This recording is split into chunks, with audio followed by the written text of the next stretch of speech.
들어가며 변형이 시작되다. 이제 당신을 가장 중요한 여정으로 초대하려 한다.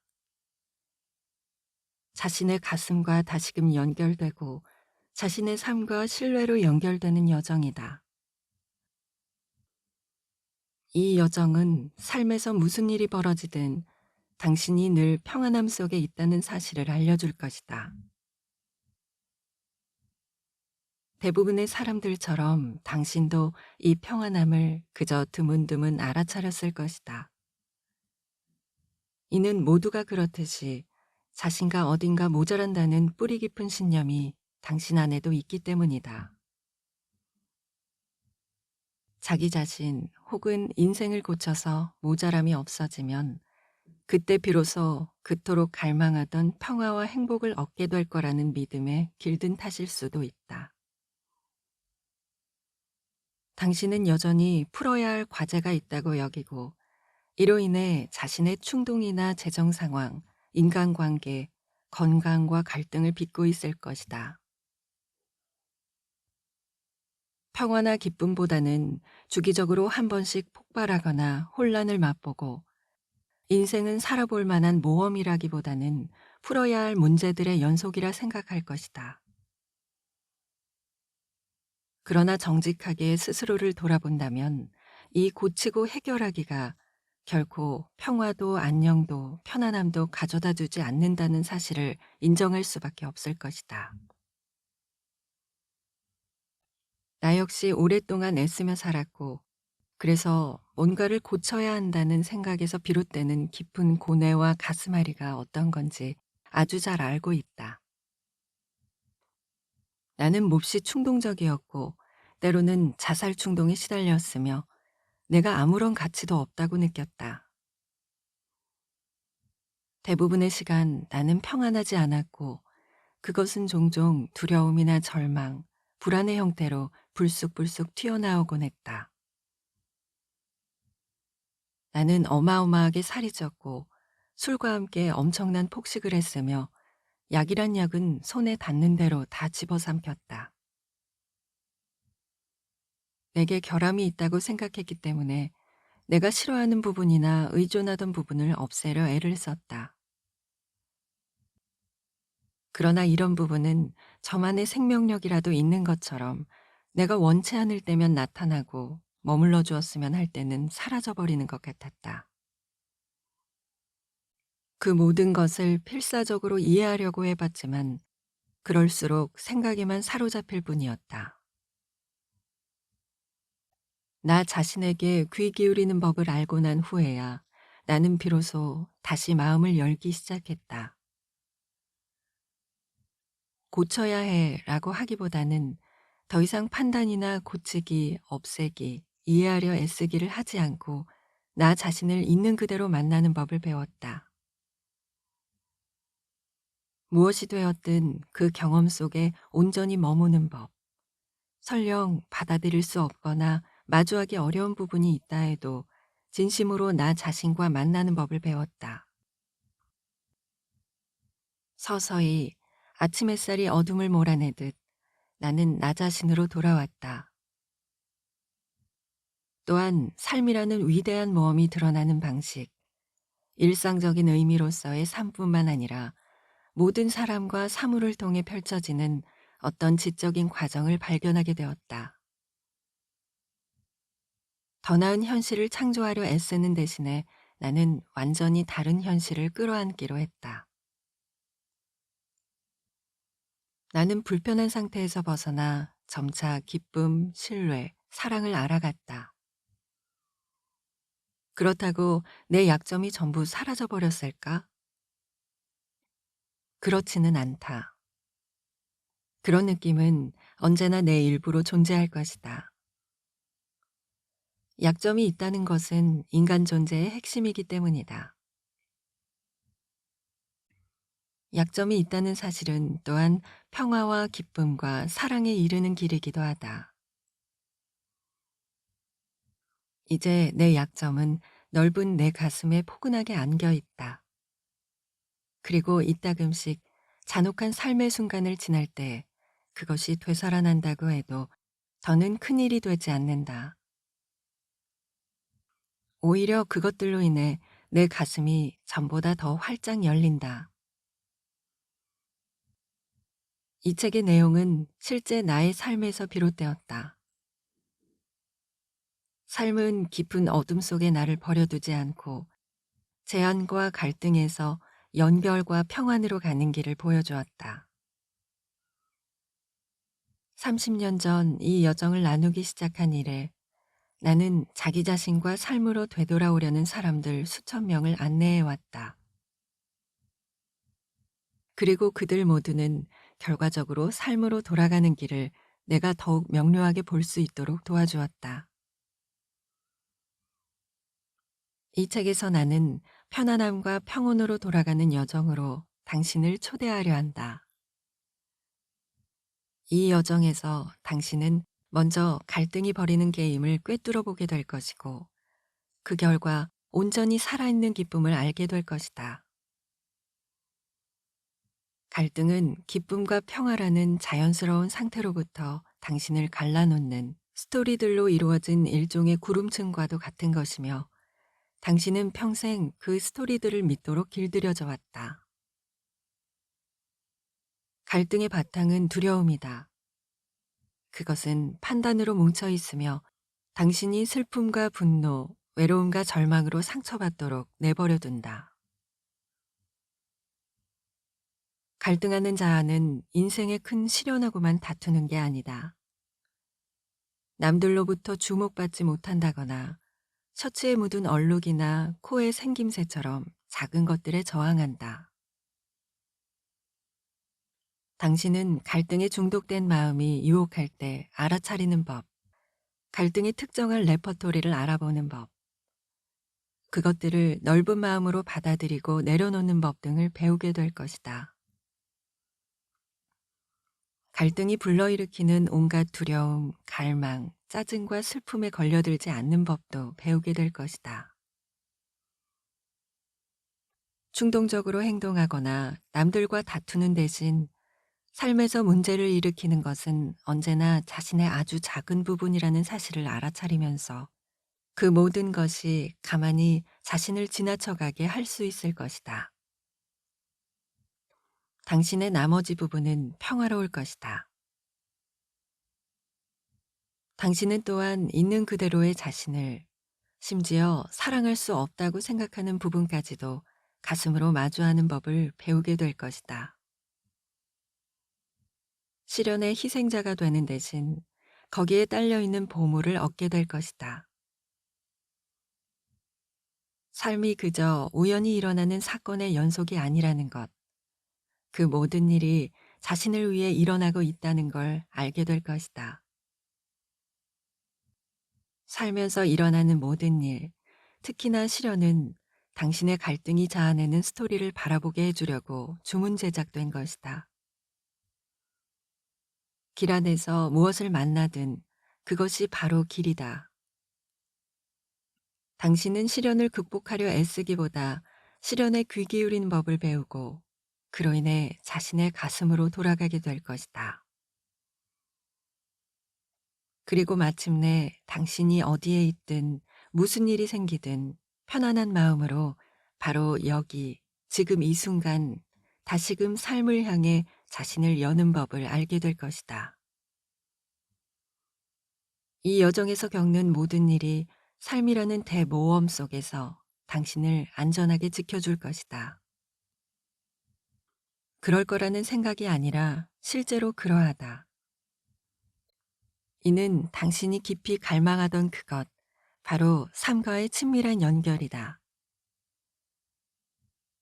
당신의 중심은 뭔가 다른 경험을 바라는 게 아니라 지금 이 순간 주어진 삶을 온전히 받아들이기를 바라고 있다. 애쓰고 저항하며 자신의 방식을 끊임없이 평가하는 일을 관두고 삶에 느긋해지며 삶을 알차게 살아내고 삶에 현존하는 기쁨을 알게 되길 당신은 바라고 있다. 신화학자인 조셉 캠벨은 책 신화의 힘에서 이렇게 말했다. 사람들은 모두가 삶의 의미를 찾고 있다고 말한다. 내 생각엔 그렇지 않다. 우리가 정말로 찾고 있는 것은 살아있는 경험이다. 순수한 물질적 차원에서 일어나는 삶의 경험이 가장 깊은 내면의 상태나 현실에 공명하고 그로 인해 정말 살아있음의 환희를 느껴보는 것이다. 그것이 전부이다. 캠벨이 언급하는 것이 바로 이 책의 핵심이다. 이 책은 삶을 온전히 경험하면서 다시 한번 살아있음의 환희를 알게 되기를 청하고 있으며 그러기 위해서는 바로 여기 지금 이 순간에 연결되는 것이 그 열쇠이다. 우리가 함께하는 이 여정의 핵심은 갈등하는 자아에 묶여있던 에너지가 해방되고 그 결과로 온전히 살아있다는 기쁨을 되찾는 데 있다. 평화는 지금 여기에 있다. 찾아다닐 필요도 없고 그것을 알기 위해 자신을 고칠 필요도 없다. 인생의 무엇도 바꿀 필요가 없다. 평화는 갈등하는 자아에서 노연하는 법을 배우면 절로 드러난다. 그것은 당신이 원래 누리던 것이기 때문이다. 이 아름답고 푸른 지구에서 살아가는 모든 일을 대신해 삶을 향한 여정을 기꺼이 선택한 당신에게 고마움을 전한다. 당신의 삶이 변화해 갈수록 당신이 만나거나 떠올리는 모든 이의 삶도 변화해 갈 것이다.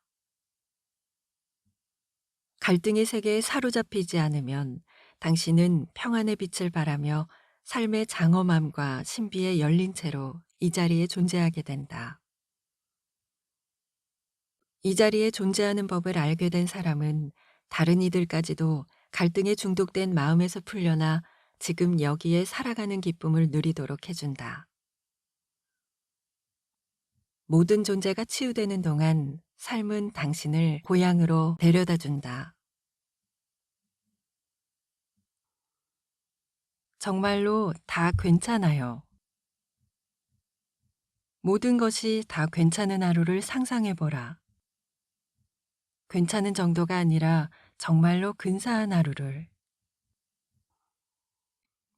이제 막 사랑에 빠졌거나 오랫동안 바라던 무언가를 얻었거나 아니면 아무런 부담 없이 행복한 기분으로 해변에 드러누워 휴가를 즐기고 있다고 해보라.